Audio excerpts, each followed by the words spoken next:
No ano de 2016, houve um estudo feito, um estudo de psicologia social, realizado por dois médicos, um médico americano chamado Benjamin Converse e uma pesquisadora da Universidade de Zurique, chamada Marie Henneck. Eles fizeram um estudo chamado A Próxima Semana, Próximo Mês, Próximo Ano. Esse é o nome do artigo que eles fizeram. E esse estudo que eles fizeram demonstrou, através de uma análise de várias pessoas, que nós preferimos iniciar coisas a partir de fechamentos e de início de ciclos. A gente tem isso no nosso cérebro, a gente tem isso na nossa mentalidade. A gente prefere sempre começar coisas do começo, iniciar coisas na segunda, ou no começo de um mês, ou no começo de um ano. O nosso cérebro ele está habituado com isso. Eles fizeram essa pesquisa e a grande maioria das pessoas, elas têm isso. Por isso que nós começamos o ano de 2024 e os outros anos novos que a gente passou, a gente já começa sentindo um alívio. Agora eu vou começar. Agora as coisas vão dar certo. Agora eu vou iniciar a academia. Agora eu vou começar os meus projetos. Isso faz parte de nós. Um começo ou um recomeço de uma estação da vida, ela pode ser uma aventura e ela pode também ser uma catástrofe. Começos e recomeços na vida, começos e inícios de ciclos na nossa vida, geralmente a gente começa a partir de uma aventura ou de uma desventura. A gente fica com medo ou a gente fica extremamente empolgado para aquilo que Deus ou que nós podemos realizar nesse ano. Isso faz parte de nós. A história de Noé é interessante porque ela pode ser observada desses dois pontos de vista. A gente pega, por exemplo, o documento registrado mais antigo que se conhece, que é a Epopeia de Gilgamesh, é um documento antigo, da época da Mesopotâmia, do Antigo Oriente Próximo. Essa epopeia ela conta uma história de um cara muito semelhante, muito parecido com Noé. A gente consegue perceber em várias, o épico de Atrahasis, muitas histórias no mundo, em várias nacionalidades, tem uma história de dilúvio, tem uma história de alguém que conseguiu passar sobre um dilúvio. A história de Noé é muito interessante. A história de Noé, ela sempre causou certa curiosidade, certa perplexidade e até certo ceticismo e dúvida também. Muitas pessoas duvidam da história de Noé. Mas a história de Noé é muito interessante. As pessoas elas sentem curiosidade para conhecer a respeito de Noé. Agora, voltando para a narrativa bíblica, algo que é muito interessante também, a narrativa de Gênesis, nós encontramos uma subdivisão muito legal de se ler a partir de Gênesis. Eu acho que muitos de vocês começaram a ler agora a sua leitura anual, e a partir de Gênesis a gente vê uma frase que aparece muitas vezes, que é: estas são as gerações. Gerações, o hebraico é Toledot. Então, a Gênesis ele está subdividido em estas são as gerações. Você vai perceber, quando começa estas são as gerações, é um clímax que muda a história da parte de Gênesis. Deus ele colocou uma perfeição literária para nós aprendermos a respeito de histórias, começos e recomeços. Uma geração que busca Deus agora está se misturando com uma geração que não busca Deus. Os filhos de Deus, homens que buscavam a Deus, as pessoas que buscavam a Deus, agora estão cedendo à cultura caída. É isso que está acontecendo aqui. Acontece uma deturpação, uma geração corrompida no tempo de Noé. E na realidade, uma coisa importante para nós aprendermos aqui, é que a raiz de toda a insatisfação do nosso coração vem do pecado. A raiz de toda a insatisfação do nosso coração, quando nós viramos uma etapa e que nós nos sentimos incompletos, é do pecado da humanidade. Noé achou graça aos olhos do Senhor. Noé recebeu misericórdia da parte do Senhor. Noé recebeu o favor imerecido de Deus. Gênesis 6:9 vai dizer isso. Gênesis 6:9 vai dizer que Noé era justo, Noé era íntegro, mas não era por seus próprios méritos, ele não era perfeito. E a história vai demonstrar isso. Noé vai errar depois, mas ele tinha um coração sincero diante de Deus, no meio daquela geração. A nossa geração, nós damos ouvidos a muita informação. Nós somos bombardeados de informação.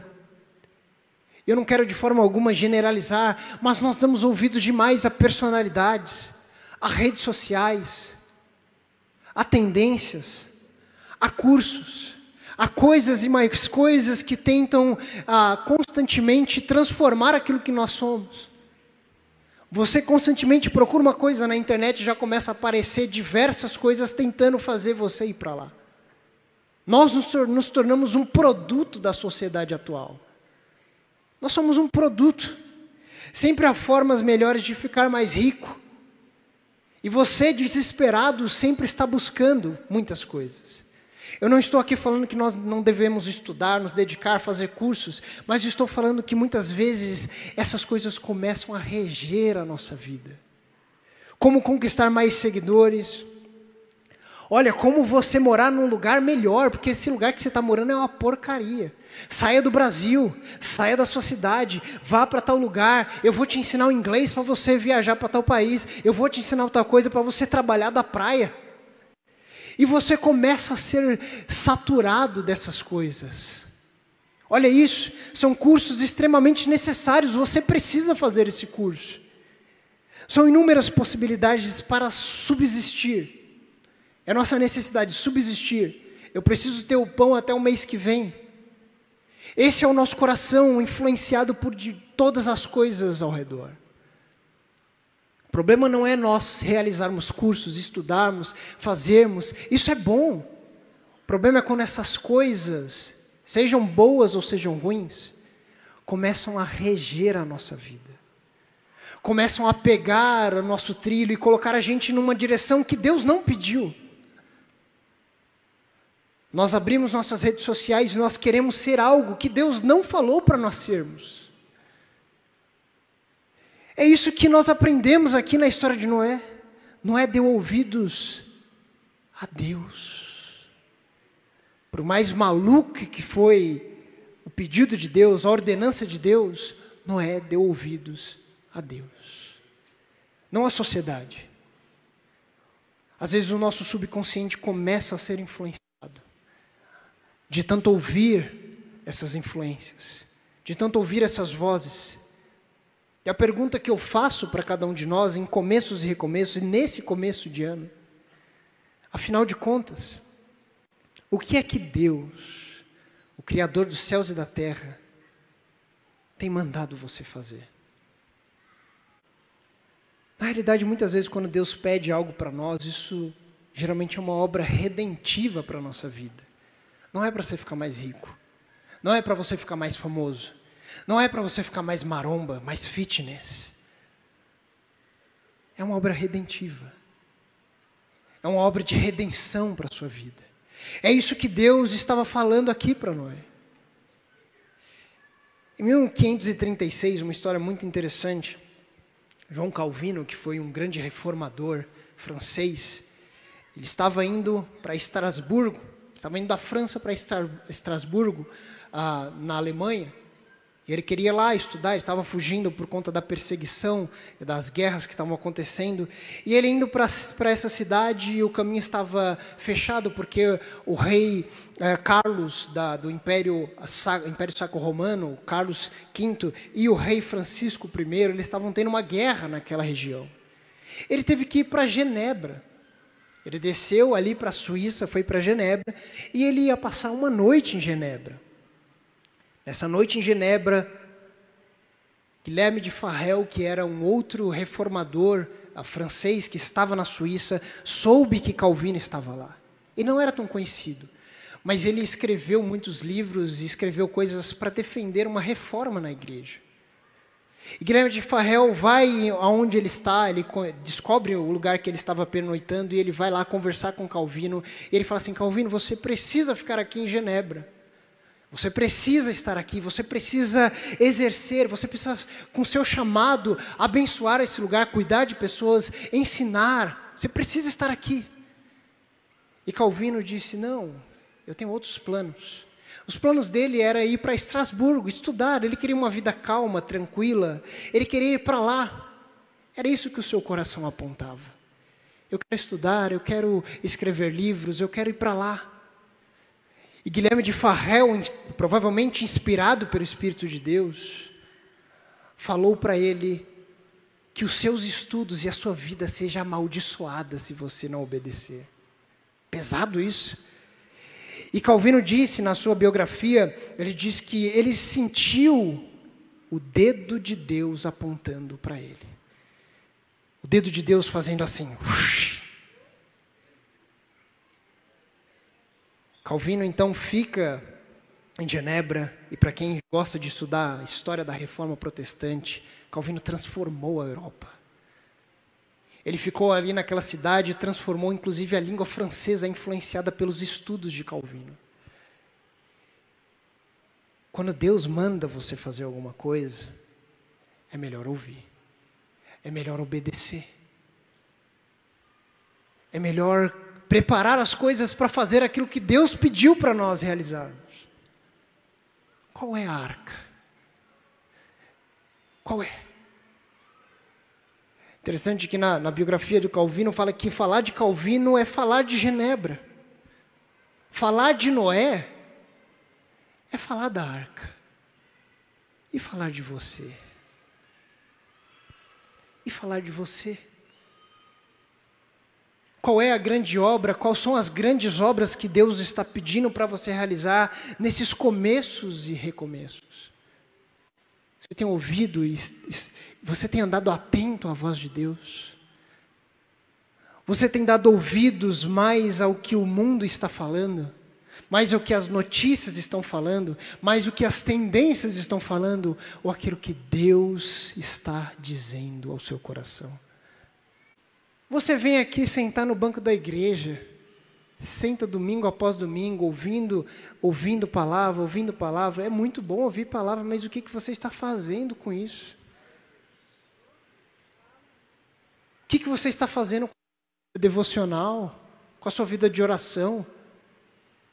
Falar de você é falar do quê? Qual é a sua arca? Agora, o quarto ponto aqui que nós aprendemos a respeito da história de Noé, quarto ponto importante que nós entendemos é a respeito da aliança que Deus faz com ele. Isso tem a ver com o favor também de Deus. Isso tem a ver com o compromisso que Deus tem conosco.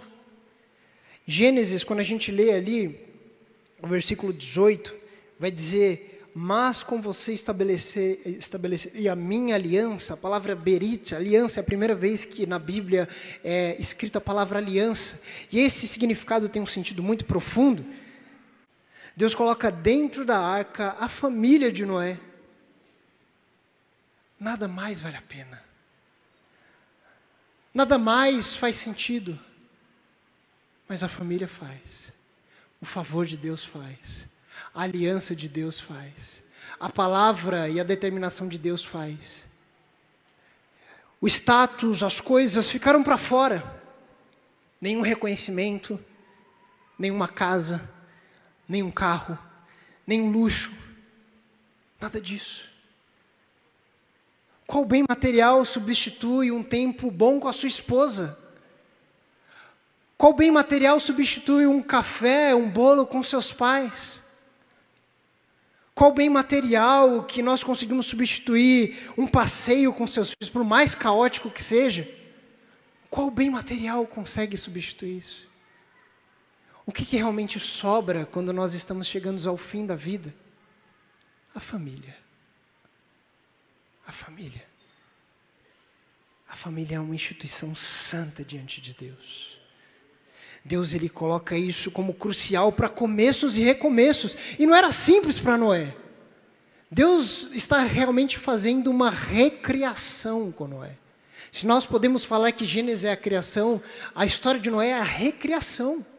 Deus está refazendo todas as coisas. E quem que vai recomeçar com Noé? A família. Não são seus bens. O amor familiar para começos e recomeços é a vontade de Deus. Se você não sabe a vontade de Deus para esse ano de 2024, a primeira coisa que eu te digo é: a família, bem, É a vontade de Deus para você em 2024. Sucesso profissional, queridos, ouçam isso. Meus irmãos e minhas irmãs, ouçam isso. Sucesso profissional, sucesso ministerial, nada disso, queridos, nada disso pode substituir o sucesso familiar. Não adianta você ter um sucesso profissional, um sucesso ministerial e ter um fracasso, e deixar o fracasso e a tragédia familiar acontecer. A família é bem mais precioso. Na arca não existiam as leis cerimoniais, não existia ordem sacerdotal, não existia estruturas ministeriais, não existia reuniões de ministério. Existia família. Família. Por mais desestruturada que sua família seja, porque às vezes nós temos, ela é um bem inestimável. Você pode ter uma pessoa na sua família, é um bem precioso na sua vida. É de valor inestimável diante de Deus. E Deus tem os seus propósitos a respeito dela. Agora, eu sei que a realidade de muitas pessoas é estar sozinho. Muitas pessoas não têm mais ninguém. Mas, querido, deixa eu te falar uma coisa. Olha ao redor aí. Olha ao redor. Você é feito parte da família de Deus. A primeira coisa que Noé faz ao sair da arca. A primeira coisa que Noé faz é levantar um altar diante de Deus. Acontece um processo, muitos dias se passam, e a primeira coisa que Noé faz quando sai é adorar a Deus. Em começos e recomeços, nós não podemos deixar de adorar ao Senhor. Nós não podemos deixar de exaltar o nome de Deus. Noé, ele sai, ele sacrifica um animal, ele faz um holocausto, e essa é a primeira coisa que ele faz nessa nova sessão da vida, nessa nova etapa da sua vida. Ele não sabe o que vai acontecer. Ele não sabe agora onde vai ser a sua casa. Ele não sabe como que serão os próximos dias. Ele não sabe aquilo que ele vai precisar fazer, como ele vai trabalhar, o que ele vai fazer. Mas ele sabe que ele precisa adorar a Deus. E Noé adora o Senhor.